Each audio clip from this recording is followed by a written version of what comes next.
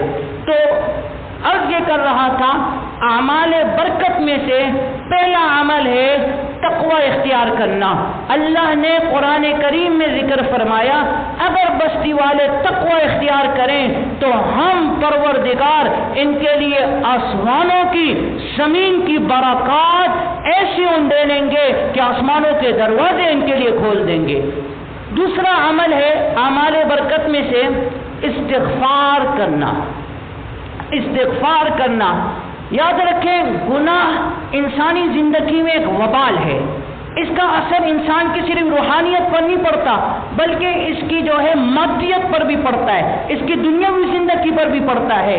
رزق آتے آتے رک جاتا ہے، کئی مرتبہ ایسا ہوتا ہے انسان کام کر رہا ہوتا ہے، کام لے رہا ہوتا ہے، کام بنتے بنتے رک جاتا ہے، آرڈر پکڑ رہا ہے، آرڈر آتے آتے کہیں اور چلا جاتا ہے، گاہک اس کے پاس آتے آتے کہیں اور چلا جاتا ہے، رزق روک دیا جاتا ہے۔ یہ گناہوں کی نوسط ہوتی ہے۔ نبی اکرم صلی اللہ علیہ وسلم نے ارشاد فرمایا ان الرجل لیحرم الرزق بالذنب یصیبہ، کہ انسان گناہ کی وجہ سے رزق سے محروم کر دیا جاتا ہے۔ تو گناہ ایک ایسا وبال ہے، اس کا اثر انسانی روحانیت پر نہیں، انسانی مادیت پر بھی پڑتا ہے، انسان کی آل و اولاد پر بھی پڑتا ہے، انسان کے رزق پر بھی پڑتا ہے، انسان کے پڑوسیوں پر بھی پڑتا ہے، یہ ساری چیزیں اس کے نافرمان ہو جاتے ہیں۔ اب اس چیز یہ جو گناہ ہے، جو برکت کے اندر سب سے بڑی رکاوٹ ہے، اس کے پردے کیسے ہٹائے جائے، اس کو کیسے ختم کیا جائے؟ اللہ کے نبی علیہ الصلوۃ والسلام نے ایک تیر بہدف نسخہ بیان کر دیا، وہ ہے استغفار۔ فرمایا کیا میں تمہیں تمہاری بیماری اور دوا نہ بتاؤں؟ پیارے پیغمبر نے فرمایا کیا بیماری اور دوا نہ بتاؤں؟ اللہ کے رسول بتائیں بیماری کیا ہے، دوا کیا ہے؟ میرے پاک پیغمبر صلی اللہ علیہ وسلم نے فرمایا خبردار، بیماری گناہ ہے اور دوا استغفار ہے۔ جب بیمار ہوگا انسان اور دوا کرے گا تو صحت پا جائے گا، دوا نہ اختیار کرے تو بیماری بڑھتی چلی جائے گی۔ تو اس لیے میرے بھائیوں دوستو استغفار کا اہتمام ہو۔ سورہ نوح میں اللہ تعالیٰ حضرت نوح علیہ السلام کا ایک مقولہ نکل کرتے ہیں جو انہوں نے اپنی قوم سے فرمایا۔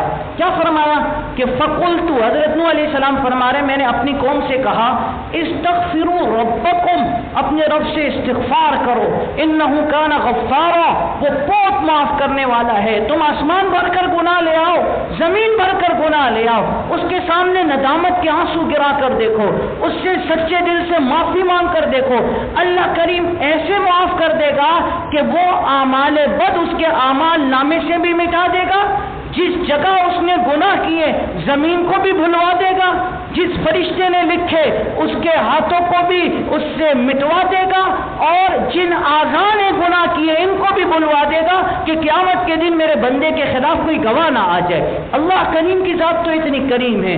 فرمایا انہ کان غفارا یرسل السماء علیکم مدرارا، وہ اللہ کیا کرے گا تم پر مسلسل پے در پہ بارش برسائے گا، وَيُمْدِدْكُمْ بِأَمْوَالٍ وَبَنِينَ، فرمایا اللہ تمہاری مدد کرے گا مال کے ذریعے، اولاد کے ذریعے، وَيَجْعَلْ لَكُمْ جَنَّاتٍ، تمہارے لیے باغات بنائے گا، وَيَجْعَلْ لَكُمْ أَنْهَارًا، تمہارے لیے نہریں جاری کرے گا۔ استغفار ایک عمل ہے۔ فرمایا برکتیں ایسی ہوں گی، آسمان سے بارشیں نازل ہو رہی ہیں، وقت پر نازل ہو رہی ہیں، طوفان آندھی نہیں آ رہے، بارشیں مفید آ رہی ہیں، فصلیں پک رہی ہیں، زمین سے میوے جات اگ رہے ہیں۔ فرمایا تمہاری اولاد تمہاری مددگار بن جائیں گے، تمہارے مال تمہارے لیے خیر و برکت کا باعث بن جائے گا، اللہ تعالیٰ نہریں جاری کریں گے، باغات دیں گے۔ تم استغفار پر آ جاؤ، استغفار کرو۔ میرے بھائیوں دوستوں، حضرت حسن بصری رحمت اللہ علیہ کے پاس ایک شخص آیا، اس نے پریشانی کا ذکر کیا کہ جی میری مالی پریشانی ہے۔ حضرت نے فرمایا استغفار کرو۔ دوسرا آیا، کہا جی میری جانی پریشانی ہے، فرمایا استغفار کرو۔ تیسرا آیا، جی میری اولاد کی پریشانی ہے، فرمایا استغفار کرو۔ 3-4 مختلف لوگ آئے اور سب کو ایک ہی وظیفہ بیان فرمایا، استغفار کرو، استغفروا ربکم، استغفروا ربکم، استغفار کرو، استغفار کرو۔ بعد میں حضرت حسن بصری رحمۃ اللہ علیہ سے پوچھا گیا، مختلف لوگ مختلف مسائل لے کر آئے، آپ نے سب کو ایک ہی علاج بیان کیا۔ حضرت حسن بصری رحمہ اللہ نے یہی آیت دلیل میں پیش کی کہ استغفار تمام مسائل کا حل ہے، استغفار اللہ کی رحمتوں کو کھینچنے کا ذریعہ ہے۔ پھر یہ آیت پڑھ کے سنائی، دیکھو اللہ نے استغفار پر کیسے کیسے وعدے فرمائے ہیں۔ تو میرے بھائیوں، انسان خطاؤں کا پتلا ہے، بلکہ ہم تو یہ سمجھتے ہیں ہمیں تو گناہوں سے بھی استغفار کرنا چاہیے، ہم جیسی عبادت کر رہے ہیں اس پر بھی استغفار کرنا چاہیے۔ اے اللہ، ہماری عبادت اتنی ٹوٹی پھوٹی تیری بارگاہ میں کہاں پیش ہو سکتی ہے، ہم اس پر بھی تجھ سے معافی مانگتے ہیں۔ اور اللہ کی نعمتیں اتنی ہیں کہ ان پر شکر ادا نہیں کر سک رہے۔ آنکھوں کی نعمت اللہ نے دی، کبھی سوچا ہے نابینا ہوتے تو کیا ہوتا؟ زبان کی نعمت اللہ نے دی، کبھی سوچا ہے گونگا پیدا کر دے تو کیا ہوتا؟ کانوں کی نعمت اللہ نے دی، کبھی سوچا اگر اللہ تعالیٰ بیرا پیدا کر دیتا کیا ہوتا؟ اللہ نے پورا نظام ہستی بنا دیا۔ ایک گندے پانی کے قطرے سے مادر رحم کے 3 اندھیروں کے اندر کیسی خوش نمائی اور کیسی خوبصورتی سے انسان کو وجود دیا، انسان کی عقلیں دنگ رہ جاتی ہیں۔ دنیا کا کتنا ہی اچھا کیمرہ ہو، اندھیرا ہو تصویر نہیں کھینچتی۔ کیوں؟ تصویر کھینچنے کے لیے لازم ہے روشنی ہو، روشنی کے بغیر تصویر نہیں کھینچتی۔ اللہ نے مادر رحم کے 3 اندھیروں کے اندر خوبصورت انسان بنایا، آنکھیں، زبان، کان، ناک، ہر چیز الگ الگ جدا جدا۔ جب بچہ باہر آتے آپ دیکھیں گے حیران رہ جائیں گے، اللہ تیری کیا کارکردگی ہے، تیری کیا شان ہے، کیا تیری عظمتیں ہیں۔ تو میرے بھائیوں، اللہ نے اتنی نعمتیں دی ہیں، اس پر شکر ادا نہیں ہو سکتا، اس پر بھی استغفار ہونا چاہیے۔ تو استغفار برکتوں کھینچنے کا لازمی عمل ہے۔ اور دوسرا عمل ہے، حضرت عمر رضی اللہ تعالیٰ عنہ ایک مرتبہ ان کے دور میں بارش نہیں ہو رہی تھی، استسقاء کے لیے گئے، بارش طلب کرنے کے لیے میدان میں نکلے۔ حضرت عمر رضی اللہ تعالیٰ عنہ نے صرف استغفار کیا اور واپس آ گئے۔ لوگوں نے پوچھا حضرت آپ نے تو بارش کے طلب کی دعا ہی نہیں کی۔ فرمایا بارش برسانے والے سے میں نے بارش طلب کر لی، بارش برسانے والے سے میں نے بارش طلب کر لی۔ یہ آیت پڑھ کر سنائی، استغفروا ربکم انہ کان غفارا۔ تو میرے بھائیوں دوستو، عرض یہ کر رہا تھا، برکت کے جو اعمال ہمیں قرآن و حدیث کی نعمت سے ملے ہیں، ان میں پہلا عمل ہے تقوی اختیار کرنا، دوسرا عمل ہے استغفار کرنا۔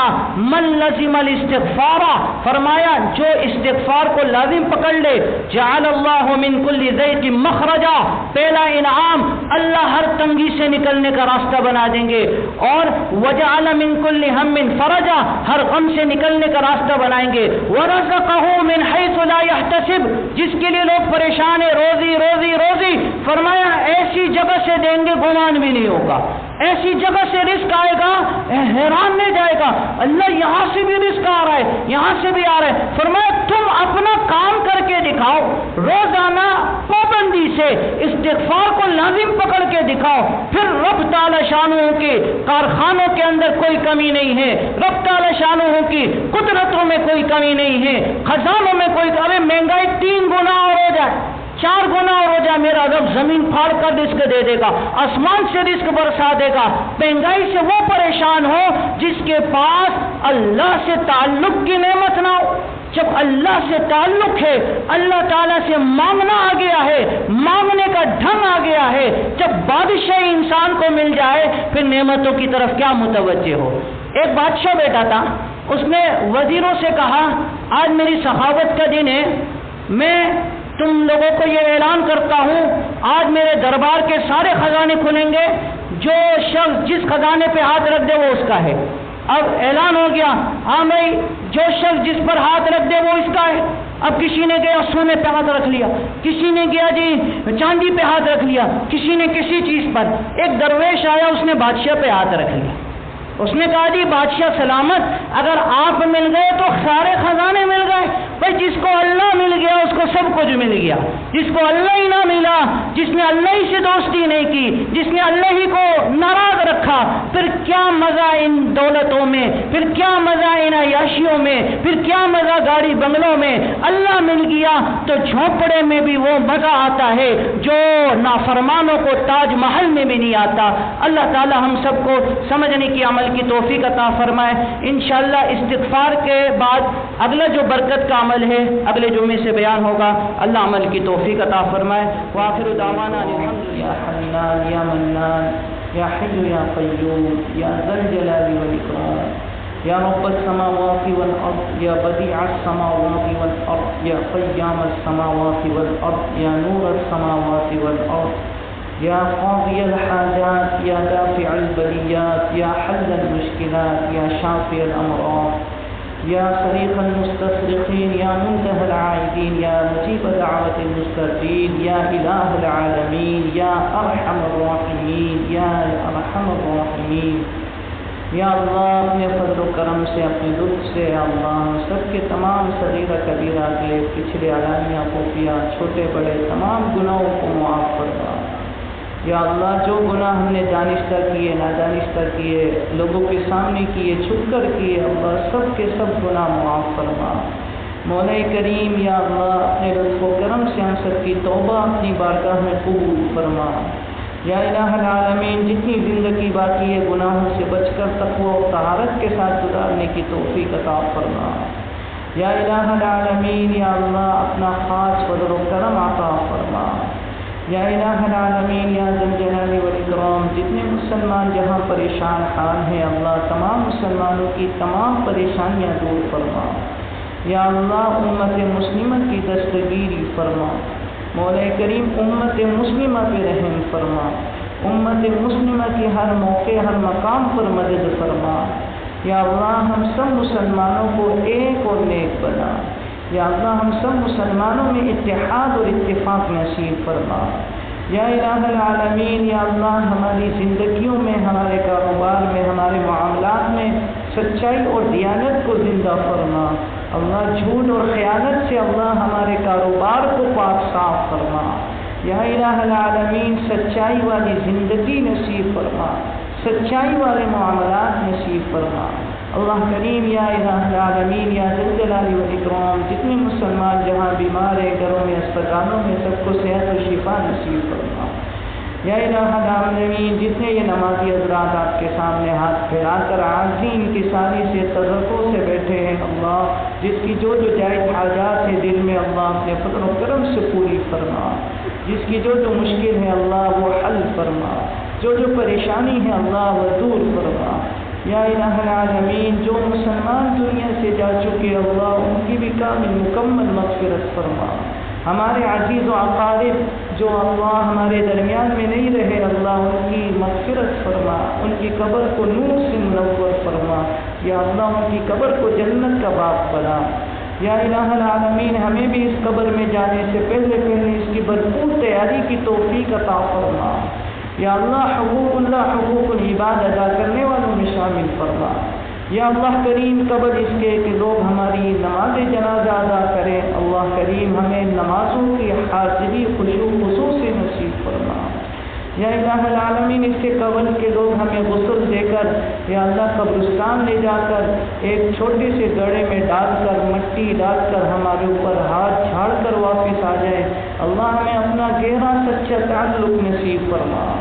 اللہ کریم قرآن کریم کا سچا تعلق نصیب فرما۔ یا الہ العالمین رات دن قرآن کریم کی تلاوت کی توفیق عطا فرما۔ یا الہ العالمین ہم سب کی دعاؤں کو اپنے فضل و کرم سے قبول فرما۔ یا الہ العالمین ہمارے ملک کے حالات پہ رحم فرما۔ یا اللہ امن و امان قائم فرما۔ یا اللہ امن و امان قائم فرما، انتشار اور اختلاف سے اللہ ہمارے ملک کی حفاظت فرما۔ یا الہ العالمین ہمارے ملک کی معیشت کو مضبوط فرما، ترقی اور خوشحالی عطا فرما۔ یا الہ العالمین سود خوری، رشوت خوری، کرپشن، بددیانتی جس کی وجہ سے ہمارا ملک مسلسل یا اللہ تنزل کی طرف جا رہا ہے ان تمام برائیوں کا خاتمہ فرما۔ یا اللہ ان تمام برائیوں کا خاتمہ فرما۔ یا الہ العالمین ہمارے ملک کے چپے چپے کے حفاظت فرما. یا الہ العالمین ہم سب کی دعاؤں کو اپنے فضل و کرم سے قبول فرما.